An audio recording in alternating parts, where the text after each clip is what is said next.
Welcome to the GCC podcast. My name is Philip Andrew Heimbuch. I am the music director here. I started the Substack a few months ago, and it had a podcast option, so that got me thinking. It's very easy to be in a room, like a sanctuary full of people, and you see someone across the way, and again, even in a church our size, we're not that big, but in comparison to some of the greater churches, even in the Memphis area. But the question became, like, how do we tell our stories of God's work in our lives, of His transforming grace, and how that has been at work, both in our justification, the act of being saved, and God bringing us from death to life, to our sanctification. So someone like me who grew up in the church, my story of salvation is not boring, but it's definitely not nearly as exciting as my story of sanctification, which is that because I grew up in the church, I've had to reawaken my love for the gospel in areas where I can grow callous because I've just been ensconced in it my whole life. So I've reached out to a number of people, and over the next couple months, we're going to be interviewing. I say that in air quotes because it's really not an interview, but the first person that came to mind was Terry Cox, and he was very gracious enough to stop by and just have a chat. And there's no real agenda, Terry.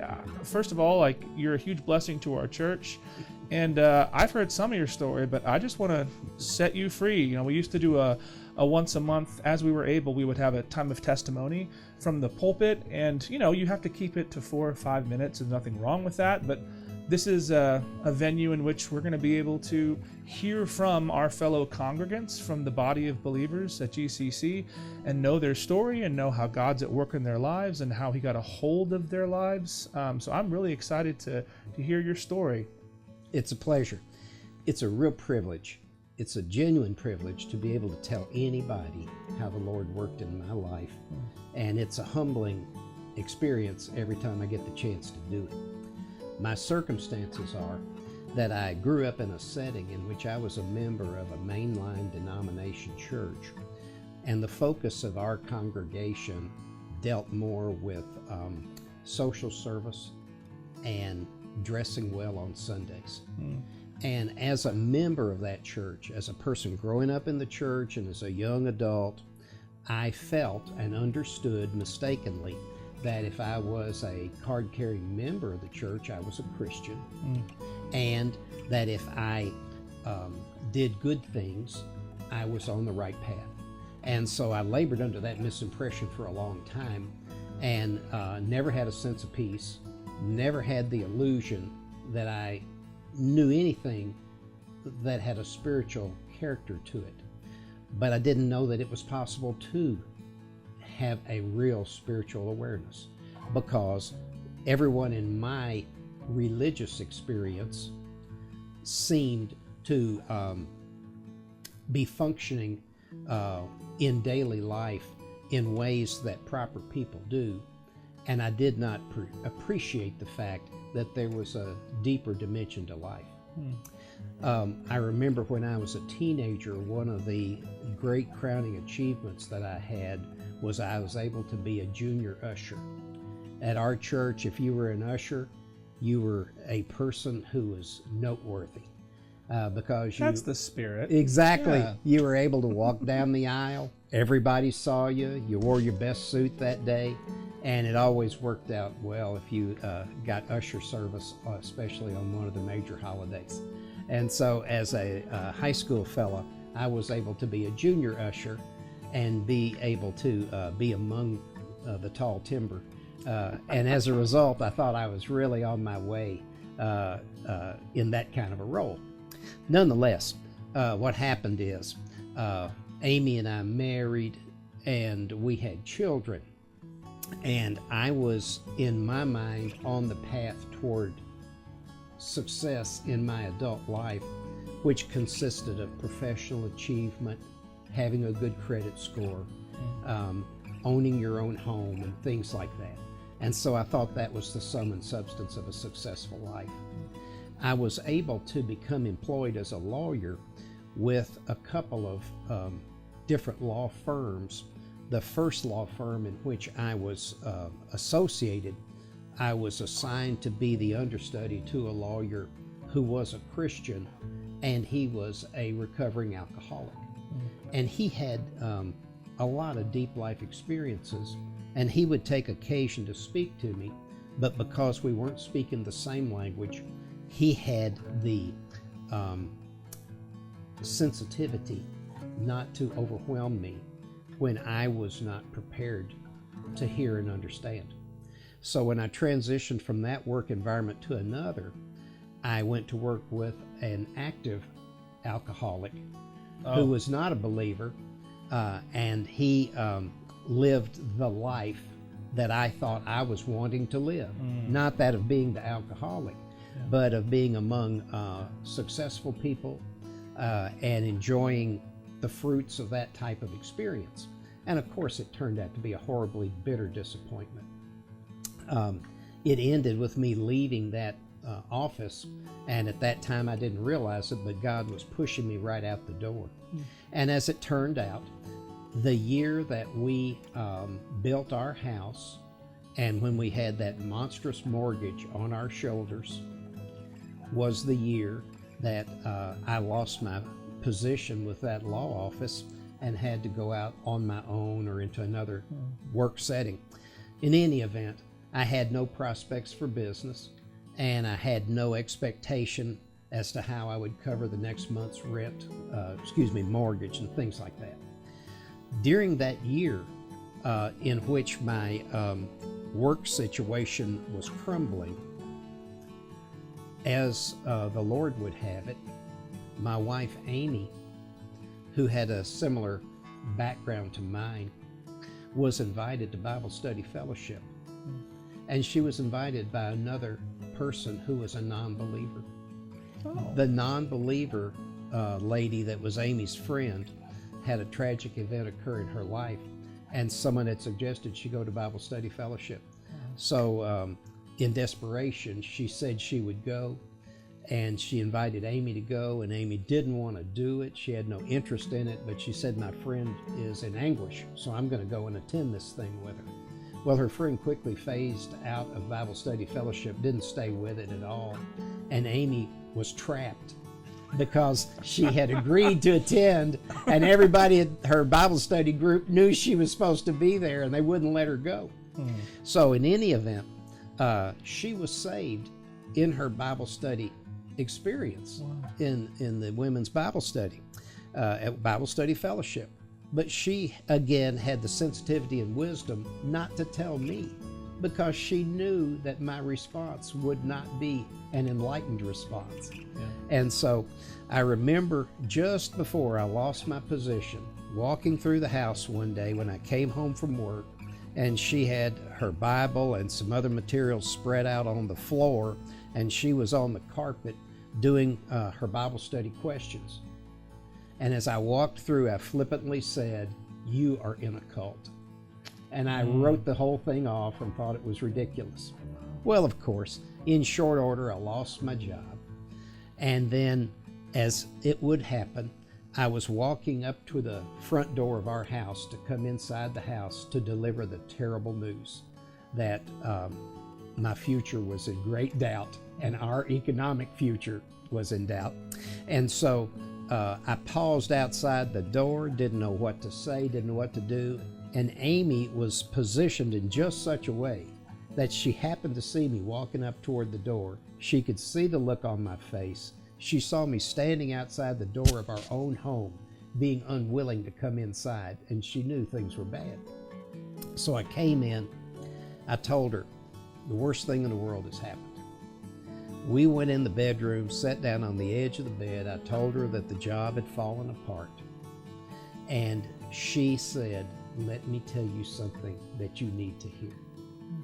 And she laid out the gospel presentation, and everything was amazingly new. She was sincere. She was gracious. She was treating me much better than I deserved to be treated. And the Lord was obviously speaking through her. And I remember saying, if this were coming from anyone but you, I might believe it. because I thought she was just as depraved as I was. Yeah. I realized at that moment that I was in terrible shape, had no foundation, had no understanding of what was going on around me in this world. But in any event, by the end of our conversation, she led me in prayer, and I was saved. At that time, our children were very young. This was 1984, and our children were 5 and 7. And so we began intentionally, once I was on board, as of that moment, we began intentionally striving to live for the Lord and to raise our children in the admonition of the Lord. And so that was a beautiful journey, and it's been a beautiful journey. And I am continually astounded at how blessed I am and how blessed we are to be in this circumstance. Our perspective, being converts as adults, is always different than our friends who were raised in the church. Yeah. And who have had this understanding inculcated in them from the very youngest age. So I feel that I come to the experience still as an outsider to the faith, because I'm so rooted in my past life, and I'm not trying to abandon it. It just gives me a perspective on the truths that we now share. Well, and there are no outsiders, too. I mean, Exactly. think of the ragamuffin band that Jesus amassed around himself and the disciples, the variety of life experiences that were present even in that motley crew. Absolutely. You try and imagine, trying to imagine the conversations that would have happened of the disciples trying to make sense of each other's stories. Sure. But they were one in Christ. Sure. So how long have y'all been married? We have been married 50 years. Wow. Automatically, that's just a round of applause right yeah, there. that too is Wow. an act of God. You know, Wow. it really is. Yeah, we should thank your wife. Is what we should. No, Absolutely. I agree completely. I'll tell you who my favorite Bible character is. My favorite Bible character is that thief on the cross who said, "Lord, remember me." Yeah. That is the guy with whom I identify. Yeah. And I cannot ever lose sight of who I am, who I was, and where I'm headed. Amen. Yeah. So that's my favorite character. I can't claim one of the giants. I claim that malefactor. Well, would that more of us did, absolutely. And when I think of the loving disagreements we can have with brothers and sisters in Christ, I tend to bring it back to that issue too. You insert any topic, Jesus, remember me when you enter your kingdom, and Jesus turning to him and going, "That's nice. What are your thoughts on, the end times? Like, that's nice. What are your thoughts on guitars in the worship service?" Like, it's good to have those discussions, but it's like, it puts everything in perspective. Absolutely. Like, Jesus didn't put any prerequisite on that guy other than, "Oh, you know who I am." Exactly. That's all that matters. Exactly. So, exactly. That's wonderful. Yeah, that's the story. That's the message. So then, as you have been married for half a century, wow, I'm still, well done. That's incredible. What would you say, as far as dealing with the act of being saved and God saving you, and again, bringing you from death to life, what would you say has been something that, let's say even recently, is there something recent, as in the past 10 years or so, that God's been impressing upon your life, that he's been showing you about himself? I will tell you something.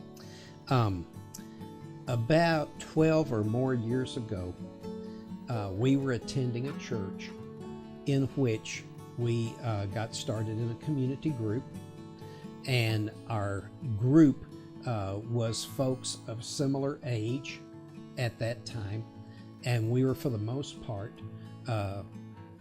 empty nesters whose children had recently either left home or married or something like that. And so we began meeting on a every other week basis in the home of a couple, and we had a great connection. And that couple had a co-leader group, a co-leader couple, and those two couples were mature Christians, raised in the church. Generations of believers went before them and their families, and they had deep, rich life stories from that perspective. And we developed a great affinity for our group and had the kind of fellowship that you do want to have. As it turns out, as is often the case, the group changed because people retired and moved away, or other life events occurred. And I remember Amy and I were missing a group meeting on one night because we were traveling out of town for some purpose. And I got a call on the phone while we were driving, and it was during the group meeting. And they said, we just wanted to let you know we've made some program changes during an impromptu decision-making time that we've had. And one of the changes we've made is that you're going to be our facilitator for our group for the time being. They say while you're out of town. Exactly, okay. Exactly. And so that was 12 years ago. Well, Amy and I continue to be the facilitators for our group, and the whole group has stayed together the whole time. Wow. And it's been tremendous, and we are living life and doing life together. And each of us now attends a different church.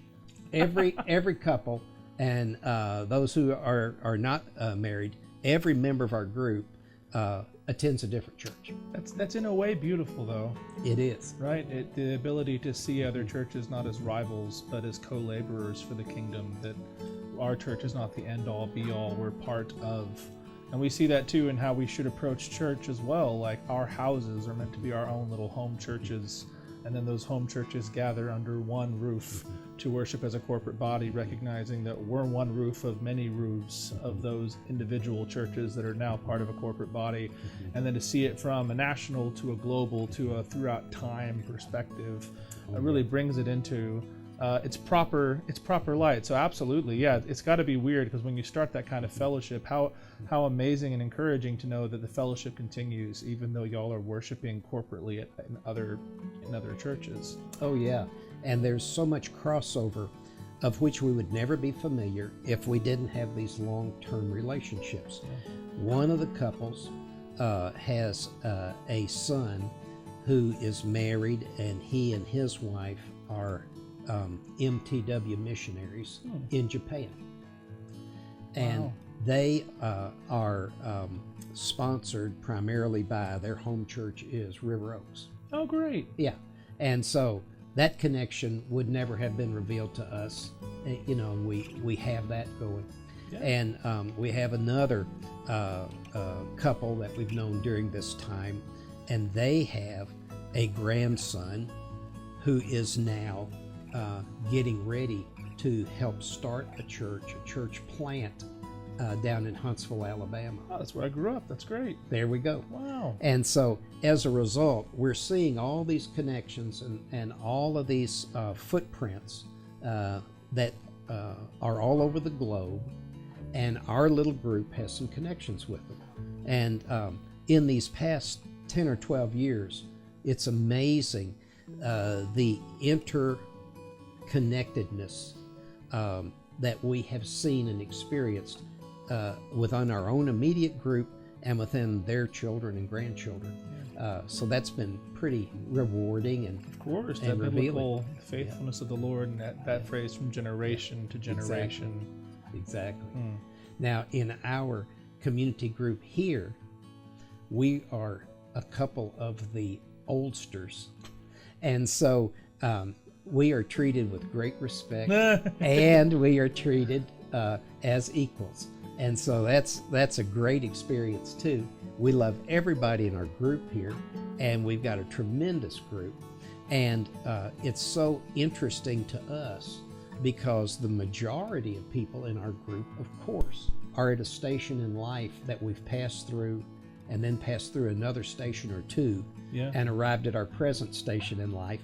And so we can see questions, issues, and priorities and thoughts that our group members have that are familiar to us, but we're not going through them now. Yeah. And so we have a different perspective. And that's necessary too. I mean, even just what Ashley preached this past Sunday about the passage in 2 Corinthians, and I'm going to butcher it, about going through trouble so that you're able to minister to people going through similar troubles. I mean, even just taking that through the lens of parenting, just the ability to sit across the table. I mean, good heavens, just to be able to sit across the table from somebody, this imaginary table that we have, who has been married for 50 years, and to be reminded that it is possible. Oh, absolutely. In a world that sort of gives you, again, for a variety of reasons, good and bad, but yeah, even just that, like you said, the ability to come to the table with a perspective, and sometimes that perspective is literally just, no, you are going to make it. Absolutely. God is faithful. He will see you through this time, even though it's easy to worship the eternal now. We're constantly glued to, well, I feel this way right now, so it'll be forever. And you need someone who's a little further down the track to go, no, it's okay. What's the passage from the old hymn? Though by the path he leadeth, but one step I may see. His eye is on the sparrow, and I know he watches me. So it's easy to feel overwhelmed when you only see one step at a time. You're so exactly to be right. several steps ahead is to sort of look back and go, you're going to make it. It's going to be okay. You're really right. We are constantly remembering issues we've faced and experiences we've had, and we are seeing them being played out now in real time by other people who are walking through those chapters of life. Yeah. And so we don't think that we have answers, but we do think that we can say, as you've just said, we've been there. Yeah. And that has a value. Absolutely. Yeah, absolutely it does. Well, sir, thank you very much for your time. Any parting words? I have no words of wisdom. Do you have a favorite Bible verse, which is a very cliche thing to ask, or a favorite book of the Bible, although it seems wrong to ask that? I have one, but I shouldn't. I'll tell you a couple if you'll let me. Please. Okay. A verse with which I am familiar and hang on to is, I believe it is Genesis 50, verse 20, in which the statement is made, you meant it for evil, but God meant it for good. Yeah. In this world in which we live, there's a substantial measure of evil out there. And if we believe that the events with which we are faced are the end of the story, then of course it's overwhelming. And in the real time that we are facing the onset of evil, when we're brushing up against evil, we can still actually know that the Lord means this for good in the life of a believer, because there's this bigger dimension going on that we can't necessarily see when we're in the foxhole. Yeah. And I've always been encouraged by that, and I think it's great. I will tell you, when I was saved, a well-meaning friend and then another and another and another all said, start your study of the Bible by reading the book of John. And I did read the gospel according to John, but it didn't make the profound impact on me that others would have anticipated it would. For me, the book I read in one sitting was the book of Proverbs.